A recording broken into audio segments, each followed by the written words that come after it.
آئی P Ps قوم کو کس طرح لوٹ رہی ہیں؟ لوٹ مار کی کھلی چھوٹ کیوں؟ آئی پی پیز سے معاہدوں پر نظر ثانی تک ملک آگے نہیں بڑھ سکتا۔ تمام پاور پلانٹس اپنی طبعی موت پوری کر چکے۔ تہلکہ خیز کالم۔ آئی ایم ایف پروگرام کے تحت بجلی کی قیمتوں میں طوفانی اضافے کے بعد صنعتوں سے لے کر گھریلو صارفین تک بجلی کا استعمال ایک ڈراؤنا خواب بن چکا ہے۔ اس کی اصل وجہ یہ ہے کہ 90 کی دہائی میں بجلی کی قلت پر قابو پانے کی خاطر شارٹ کٹ اختیار کرنے کے شوق میں قوم کے گلے میں بجلی کا پھندا ایسا فٹ کیا گیا ہے کہ اب نہ پائے رفتن نہ جائے ماندن والا معاملہ ہو چکا ہے۔ کالم نگار خلیل احمد نینی تال والا اپنے تازہ کالم میں حیران کن حقائق بیان کرتے ہوئے آگے لکھتے ہیں کہ گھریلو صارفین اپنی کل آمدنی سے بھی زیادہ بل ادا کرنے کی سکت نہیں رکھتے اور انڈسٹری اس قیمت پر بجلی خرید کر مارکیٹ میں مقابلہ کرنے سے قاصر ہے۔ نتیجہ یہ ہے کہ صنعتیں بند ہو رہی ہیں۔ المیہ یہ ہے کہ 90 کی دہائی کے آغاز سے لمحہ موجود تک ہر حکومت نے اس فرید کو پالنے میں اپنا کردار ادا کیا۔ ابتدائی معاہدوں میں ایک مدت مقرر تھی جس کے بعد نرخ کم ہونے تھے، لیکن بعد کی حکومتوں نے، جن میں مشرف حکومت سر فہرست رہی، مدت مکمل ہونے کے بعد بھی انہیں کھلی چھوٹ دیے رکھی۔ نواز لیگ کی حکومت نے معاہدوں کی خلاف ورزی پر ان کے خلاف 35,000 ارب کی ناجائز وصولیوں کا کیس بنایا تو متعلقہ وزیر کی چھٹی ہو گئی۔ پی ٹی آئی حکومت میں وزیر اعظم نے اسی 35,000 ارب روپے کا معاملہ اٹھایا، مگر ہر سیاسی جماعت میں موجود آئی پی پیز مافیا نے حکومت کو ایسا چکر دیا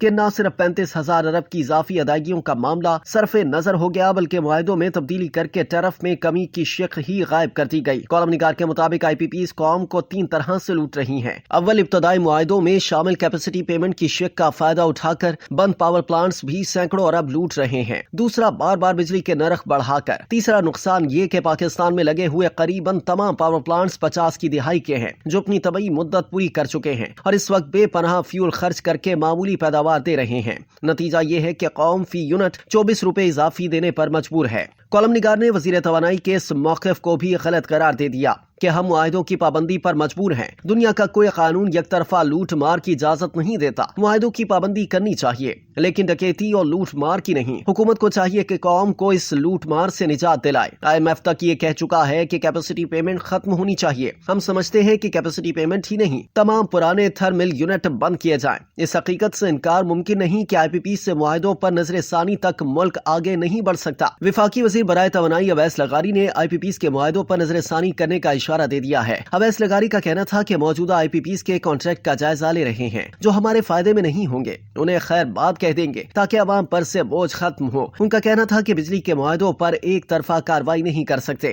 حکومت پاکستان نے آئی پی پیز کو گارنٹیز دے رکھی ہیں۔ ہم ایسی قوم ہے جو عالمی معاہدوں کی پاسداری کرتی ہے۔ دوسری جانب سابق نگراں وزیر گوہر اعجاز نے کہا ہے کہ وفاقی وزیر نئی نجکاری سے پہلے آئی پی پیز معاہدوں کے حوالے سے قوم کو مطمئن کریں۔ پچھلے 2 سال میں 23,400 میگا واٹ پر مبنی آئی پی پیز کی پیداوار میں سے 50% سے بھی کم استعمال ہوا۔ ان کا کہنا تھا کہ 50,000 میگا واٹ کے درآمدی کوئلے پر مبنی آئی پی پیز پاور پلانٹس نے گزشتہ 2 سال میں 25% سے بھی کم صلاحیت کا استعمال کیا۔ 25% کم کیپیسٹی پر چلنے کے باوجود فل کیپیسٹی چارجز یعنی 692 ارب روپے لے رہے ہیں۔ ونڈ انرجی آپریشنز 50% سے کم ہیں لیکن فی یونٹ اضافی چارجز کے ساتھ 175 ارب روپے، جبکہ آر ایل این کو 25% کم صلاحیت پر چلنے کے باوجود 180 ارب روپے دیے جا رہے ہیں۔ ان کا کہنا تھا کہ یہ قومی المیہ نہیں تو اور کیا ہے۔ ان معاہدوں کی وجہ سے پاکستان کے 24 کروڑ لوگوں سے سالانہ 2,000 ارب وصول کیے گئے ہیں۔ پچھلے سال آئی پی پی سے 1198 ارب روپے کی بجلی خریدی گئی اور ادائیگیاں 3,127 ارب روپے کی